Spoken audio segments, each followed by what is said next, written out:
గుర్తించి వారికి నిలబడమని చెప్పింది. పార్టీ ఏమో గౌరవించింది, గుర్తించింది. కానీ ఓట్లు వేసి గెలిపించేది మీరే కాబట్టి మీ సంపూర్ణ ఆశీర్వాదం కావాలని చెప్పి మేమందరం వచ్చినాం ఇక్కడికి. బాధ అనిపించే అంశం ఏంటంటే చదువుకున్న వాళ్ళకు కూడా వెలగట్టే పరిస్థితి వచ్చింది. చదువుకున్న వాళ్ళకు కూడా ఓటు హక్కు అనేది ఇవాళ అది చాలా చిన్నగా మనం చూస్తూ ఉంటాం. కానీ రాష్ట్ర భవిష్యత్తును, దేశ భవిష్యత్తును నిర్ణయించే ఎన్నికనే విషయం మనం మర్చిపోతున్నాం. గుడిసెల్లో ఉన్న వాడికైనా ఒకటే ఓటు హక్కు ఉంటుంది. 1000 కోట్ల బంగ్లాలో ఉన్న వాళ్ళకు కూడా ఒకటే ఓటు హక్కు ఉంటుంది. రేపో మాపో చనిపోయినటువంటి ముసలిలకు కూడా ఓటు హక్కు అదే ఉంటుంది. ఇవాళ బ్రహ్మాండంగా చదువుకునేటువంటి వాళ్ళకు కూడా గదే ఓటు హక్కు ఉంటుంది. అంటే ఓటు హక్కు అందరికీ సమానంగా బాబాసాహెబ్ అంబేద్కర్ గారు మనకు అందించింది. ఆ ఓటు హక్కుతో మనం ఒక ఎమ్మెల్యేని ఎన్నుకుంటాం, ఒక కార్పొరేటర్ని ఎన్నుకుంటాం, ఒక ఎంపీని ఎన్నుకుంటాం. మంచోడైతేనేమో మనం తలుసుకుంటాం, మంచోడు కాకపోతే తిట్టుకుంటాం. మనం ఎంత బాధ అవుతుందంటే కార్పొరేటర్గా వస్తాడు, దండం పెట్టుకుంటాం, ఓటు వేస్తాం. ఆయన మంచిగా ఉంటేనేమో మనం అరే పర్వాలేదు బిడ్డ అనుకుంటాం. కానీ కొత్తగా ఇల్లు కడతాను అనగానే పోయి డబ్బులు ఇస్తావా ఇవ్వవా, బోరు బండి పెట్టగానే డబ్బులు ఇస్తావా లేవా, ఇవాళ ప్రతి దగ్గర డబ్బుల కోసం ఎగబడితే మనం బాధపడుతూ ఉంటాం. అందువల్ల ఓటు వేసేటప్పుడే ఈయన ఇంటిగ్రిటీ ఏంది, ఈయన కమిట్మెంట్ ఏంది, ఈయన మనకు ఆయనకున్న సంబంధం ఇవన్నీ చూడకపోతే ఆగమైపోయే పరిస్థితి. ఓటు వేసేదాకానేమో మంచిగా బ్రహ్మాండంగా 10 పైసలు దండం పెడతాడు, వస్తాడు, ఇదంటే ఇదంటాడు, ఆ పని చేస్తావా అంటే ఆ పని చేస్తా అంటాడు, ఏదంటే అది అంటాడు, మళ్ళీ పత్త కనపడుతూ ఉంటాడు. కానీ ఇవాళ మోడీ గారు వచ్చిన తర్వాత నేను మొట్టమొదటిసారిగా చూస్తున్నా, ఎన్నడూ ఓటు వేయని వాళ్ళు, ఎన్నడూ బయటికి రాని వాళ్ళు, ఎవరిని ప్రేమించని వాళ్ళు, ఏ పార్టీని అంగీకరించిన వాళ్ళు కూడా ఇలా ఓటు వేయడానికి ముందుకు వస్తున్నారు. కారణం ఏంటి అంటే ఇప్పటిదాకా నరేష్ తెలుసా అంటే తెలుసా అంటే, ఎందుకంటే మీ ఊరు బిడ్డ కాబట్టి, మీ వాడ బిడ్డ కాబట్టి. నేను తెలుసా అంటే 24 ఏళ్ళుగా అనేక సందర్భాలు టీవీలో చూసిన కాబట్టి అంటారు. కానీ మోడీ గారు ఎక్కడో ఢిల్లీలో ఉండే మోడీ గారిని తెలుసా అనగా తెలుసా అన్నారు మీరు. అంటే ఎట్లా తెలిసింది మోడీ గారు? మోడీ గారు కూడా అనేక కష్టకాలాలలో, అనేక సందర్భాల్లో మన కళ్ళకు కనపడుతున్నాడు, వినపడుతున్నాడు. మన చేతిలో సెల్ ఫోన్స్ ఉన్నాయి, మోడీ గారు మీకు బాగా తెలిసింది 3 సందర్భాలు తెలియవచ్చు. ఒకటేమో కరోనా వచ్చినప్పుడు కన్నీళ్లు పెట్టకుండా ప్రపంచంలో అనేక దేశాల అధినేతలంతా కూడా కన్నీళ్లు పెట్టి ఓ దేవుడా కాపాడమని ఏడుస్తూ ఉంటే మోడీ గారు మాత్రం ధైర్యం ఇచ్చి ప్రతి మనిషికి 5 కిలోల బియ్యం ఇచ్చి తొందరనే వ్యాక్సిన్ తయారు చేయించి మనందరికీ వ్యాక్సిన్ ఫ్రీగా ఇప్పించి కరోనా అంటే భయం లేకుండా చేసిన మహనీయుడు మోడీ గారు అని చెప్పి గుర్తుంటుంది. ఇవాళకి కూడా మనం ఆ 5 కిలోల బియ్యం అవే తింటున్నాం, ఇవాళకి కూడా అవే తింటున్నాం. రెండోది ఎప్పుడు గుర్తుంటుంది మీకు బాగా అంటే 500 ఏళ్ళ క్రితం ఏ వాడకట్టు కన్నా పో, ఏ ఊరికన్నా పో, గుడి లేకుండా ఉంటుందా? గుడి లేకపోతే మా ఊరికి అరిష్టం అంటారు. ఏదో చివరికి బాగా పైసలు లేకపోతే చిన్న గుడి పెట్టుకుంటాం, చెట్టు కింద 3 రాళ్ళు పెట్టి ఓ పోషమ్మనో మైసమ్మనో పెట్టుకొని మనం మొక్కుకుంటాం. ఎందుకంటే దేవుడు లేని ఊరు అది వల్లకాడు అయితే భావన ఉంటుంది కాబట్టి. అట్లనే దేశానికి కూడా మనకు పెద్ద గుళ్ళు, పెద్ద దేవులు 2 ఉంటారు. ఒకరేమో శ్రీకృష్ణుడు, మహాభారత యుగానికి యుగ పురుషుడు శ్రీకృష్ణుడు, రామాయణ యుగానికి పురుషుడు ఎవరు అంటే రాముడు. అట్లాంటి రాముని ఆలయాన్ని 500 ఏళ్ళ క్రితం వాళ్ళు కూలగొట్టింది, దాని ఆనవాళ్ళు లేకుండా చేసింది. పరాయి దేశాలు దాడి చేస్తే మొట్టమొదటిగా ధ్వంసమయ్యేది ఎవరంటే రాజకుటుంబం ధ్వంసమైపోతుంది. మొత్తం చెరబడతారు, కళ్ళు పీకేస్తారు, చంపేస్తారు, స్త్రీలను చెరబడతారు, మనం వింటూ ఉంటాం. ఆ తదుపరి ఆ దేశంలో ఉన్నటువంటి స్త్రీల యొక్క శీలాన్ని ఖరాబ్ చేస్తారు.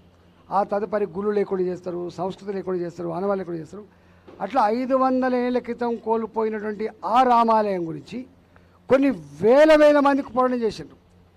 100ల సార్లు జైలులో మగ్గినరు, 100 మంది చనిపోయినరు, కానీ ఎవరు పట్టించుకోలేదు. కానీ మోడీ గారు వచ్చిన తర్వాత నా దేశంలో బరకత్ ఉండాలంటే, నా దేశ ప్రజలు సుఖంగా ఉండాలంటే రామాలయం నిర్మాణం జరగాలని చెప్పి ఇవాళ మొత్తం దేశమంతా ఇటుక జమ చేసి, పిడికడి మట్టి జమ చేసి, డబ్బులు జమ చేసి అతి తక్కువ కాలంలో ఆలయాన్ని నిర్మాణం చేసి 9 రోజులు ప్రధానమంత్రి గారు అన్నం తినకుండా దీక్షతో, ఉపవాస దీక్షతో ఇవాళ మొత్తం రాముని ఆనవాళ్ళు ఎక్కడెక్కడో శ్రీలంకలు ఉంటే శ్రీలంకకు ఇక్కడ మన తమిళనాడులో ఉంటే తమిళనాడుకు అంతటా పోయి నిష్ఠతో దీక్షలు నిర్వహించి ఆలయాన్ని ప్రారంభించి ప్రతి ఇంటికి అక్షింతలు పంపించిన మహనీయుడు మోడీ గారు అని చెప్పి మీకు తెలుసు. నాకు తెలిసి వినొస్తుందా?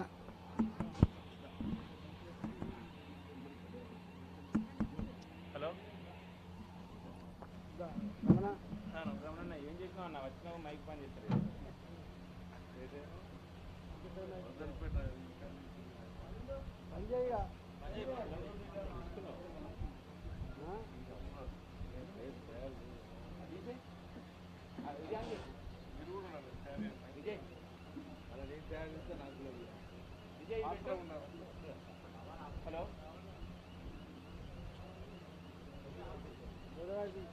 Hello hello hello Vijay Vijay ఇది పెట్టు. హలో హలో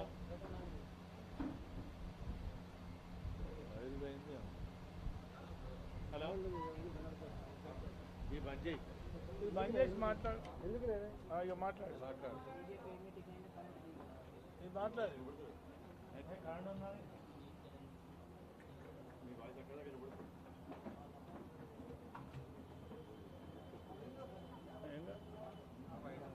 వస్తాను అది.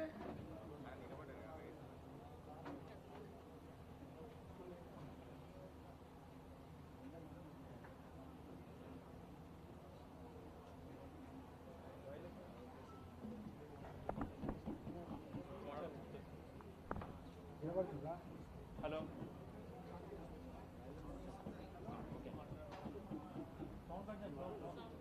అదేనా పెట్టిందే వస్తున్నా చూడు.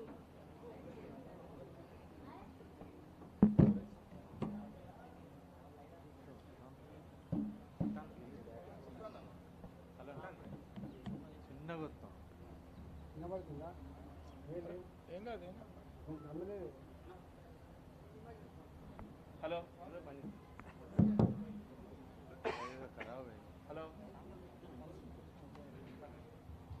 హలో హలో వస్తుందా చూడు. మంచిగా పెట్టి నీకు వస్తాను, బయటకు వస్తలేదు.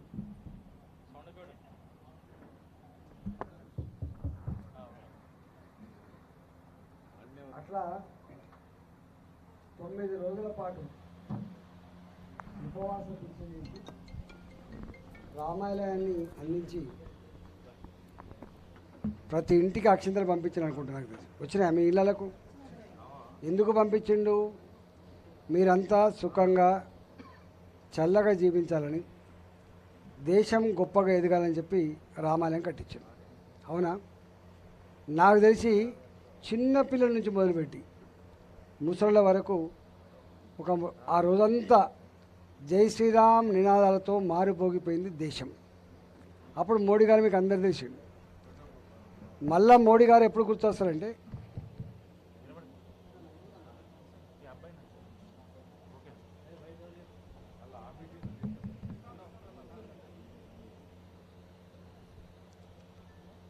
మోడీ గారు మనకి ఎప్పుడు గుర్తొస్తాడు? మనం 120 కిలోమీటర్ల వేగంతో పోతున్నాం ఇప్పుడు రోడ్లల్లో.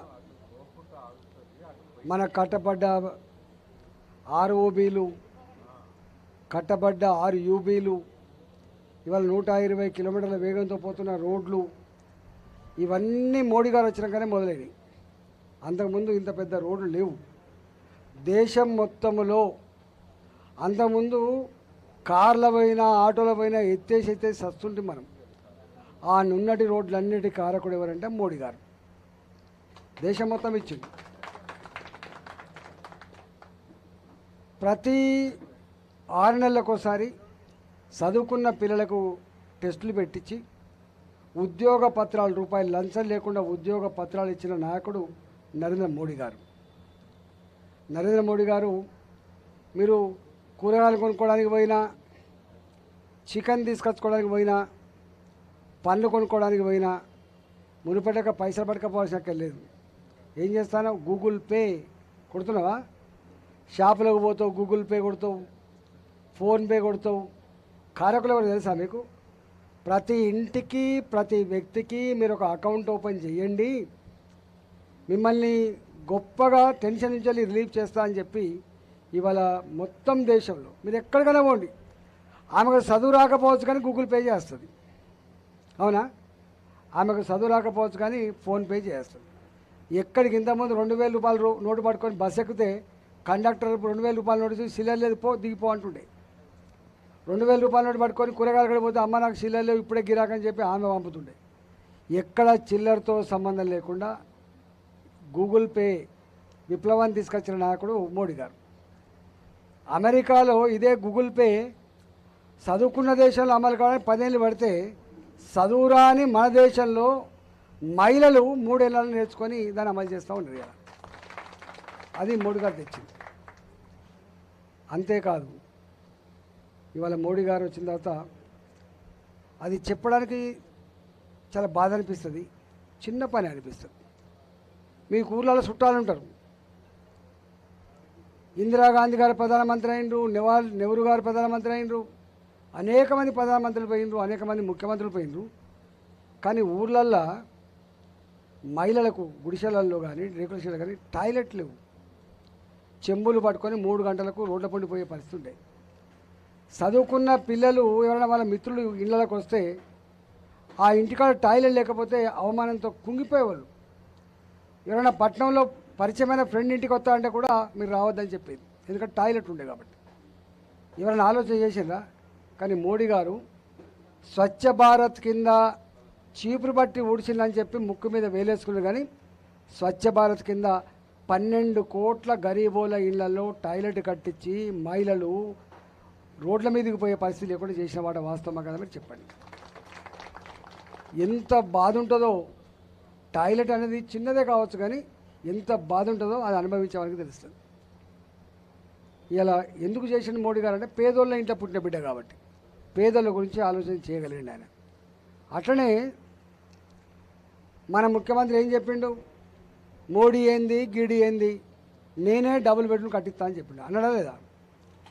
ఇక్కడనే వరంగల్ వచ్చి ఎన్ని హామీలు ఇచ్చిండో కెప్టెన్ లక్ష్మీకాంతరావు గారి ఇంటికి వచ్చి, మీ అందరికీ ఇల్లు కట్టిస్తా, ఇళ్ళకు నేనే మిమ్మల్ని పంపిస్తా, నేనే ఆటపోతు కోస్తా, మంచిగా శనగలు ఉడకబెడతా, బోటుతో మీకు దావత్ ఇస్తా అని చెప్పిండు. అంతేనా? అన్నాడా లేదా? ఇచ్చిండా? మరి ఇచ్చిండా దావతు? ఇల్లు ఇచ్చిండా? కానీ కేసీఆర్ మాత్రం మాటలతో నోరూరించింది, కానీ మోడీ గారు మాత్రం తెలంగాణలో ముఖ్యమంత్రి వినకపోవచ్చు కానీ 4 కోట్ల పేదలకు ఇల్లు కట్టించి సొంత ఇంటి కళ నెరవేర్చిన బిడ్డ మోడీ గారే. 4 కోట్ల మంది కట్టించింది. ఇవి పక్క రాష్ట్రం ఆంధ్రప్రదేశ్ ఉంటుంది, అడగండి చెప్తారు. మన దగ్గర మాత్రం బాగా ఏతులు కొట్టిండు కానీ ఇల్లు కట్టియాలి. రేపు మోడీ గారు ఒక మాట ఇచ్చింది మన ఎన్నికలప్పుడు, ఏ రాష్ట్రంలో ఏ ముఖ్యమంత్రి అయినా ఇల్లు కనుక కట్టియకపోతే మేమే స్వయంగా ఇల్లు కట్టిస్తామనే మాట కూడా ఇచ్చింది. ఇప్పుడు ఇక్కడ భారతీయ జనతా పార్టీ అధికారం లేకపోయినా రేపు పేదోళ్ళకి ఇల్లు కట్టించే జిమ్మేదారు మాదని చెప్పిండు, బాధ్యత చేస్తాం ఆ పని. అట్లా మోడీ గారు పేదలకు దగ్గరైంది, గట్ట దగ్గరైండు.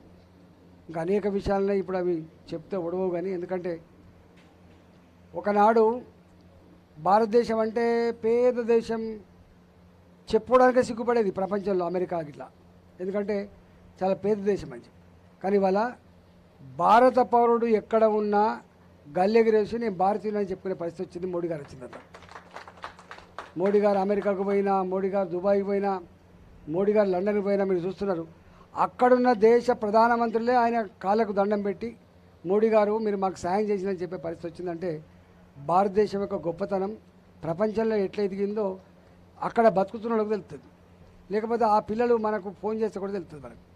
అట్లా కాబట్టి దేశమంతా ఇవాళ మళ్ళీ ఏమనుకుంటుంది, దేశంలో బాంబులో పేలకుండా ఉండాలంటే తుపాకీ తూటాలు పేలకుండా ఉండాలంటే, అమాయక ప్రజలు చావకుండా ఉండాలంటే మోడీ గారే మళ్ళీ ప్రధానమంత్రి కావాలి. మీరు వినుంటే టీవీలలో అక్కడక్కడ స్లీపర్ సెల్స్ ఉన్నారు, ఏ క్షణంలో ఏం ప్రమాదం జరుగుతుందని మీరు విన్నారు. హైదరాబాద్లో అయితే అనేకసార్లు బాంబులు పేలినాయి, మీకు ఐడియా ఉండాలి. వాళ్ళు చనిపోయిన వాళ్ళు అమాయక ప్రజలు చనిపోయింది. వాళ్ళకు ఒక కులం లేదు, మతం లేదు, పార్టీతో సంబంధం లేదు, ఏ శత్రుత్వం లేదు. పాపం తల్లి పిల్లలు గోకుల్ చాటు కాడికి పోయి గప్చుపు తింటా అంటే అక్కడ బాంబులు పేలితే 100 మంది చచ్చిపోయింది. సాయిబాబా గుడి కాడికి పోయి పూజ చేస్తా ఉంటే బాంబులు పేలి చనిపోయింది. ఇట్లా అనేక మంది చనిపోయినారు. కానీ వాళ్ళ మోడీ గారు వచ్చిన తర్వాత బాంబుల మూతలు లేవు, తుపాకుల శబ్దాలు లేవు, ప్రశాంత